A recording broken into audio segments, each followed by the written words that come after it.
আসসালামু আলাইকুম। ছোট একটা বিষয় আজকে জানানোর চেষ্টা করব। সেটা হচ্ছে s y - c। s y - c। এই ৩ টা বিষয়ের ভিতরে কোন বিষয়টা বেশি ইম্পোর্টেন্ট?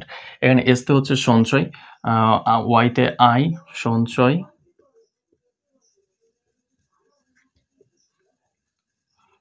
I, c তে হচ্ছে ভোগ।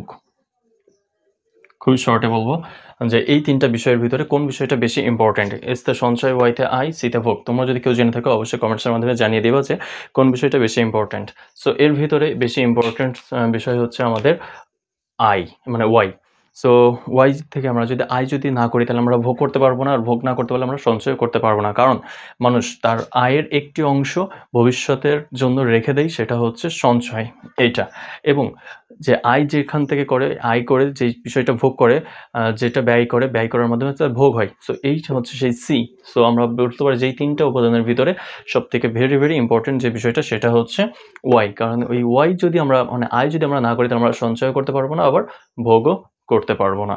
সো ৩ টা টপিকসের ভিতরে আমাদের ভেরি ইম্পোর্টেন্ট বিষয় হচ্ছে সেটা হচ্ছে Y।